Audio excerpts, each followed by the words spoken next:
ரட்சிப்பை உங்களால் கொடுக்க முடியாது. You cannot save. ரட்சிப்பு கர்த்தருடையது. ஆனால் கர்த்தர் ரட்சிப்பார்.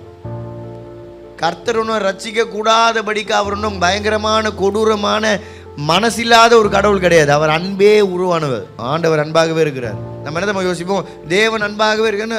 எல்லாரும் கொஞ்சம் அன்பா இருப்பாங்க, தேவன் ரொம்ப அன்பா இருப்பார். இல்லைங்க, அவர் தான் அன்பே.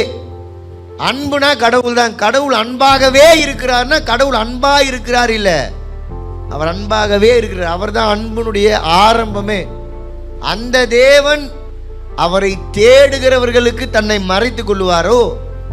பொல்லாத தகப்பன்மார்களாகிய நீங்கள் உங்கள் பிள்ளைகளுக்கு நல்ல ஈவுகளை கொடுக்க சித்தமா இருக்கும் போது பரமபிதா கொடுப்பது அதிக நிச்சயம் அல்லவோ? அவர் கொடுக்க ஆயத்தமா இருக்கிறார். தேடுகிறவர்களுக்கு கொடுக்க ஆயத்தமா இருக்கிறார். விரும்புகிறவர்களுக்கு கொடுக்க ஆயத்தமா இருக்கிறார். விசுவாசிக்கிறவர்களுக்கு கொடுக்க ஆயத்தமா இருக்கிறார். இந்த விசுவாசம் கேள்வியினால் உண்டாகும், தேவனுடைய வார்த்தையை கேட்பதினால் உண்டாகும்.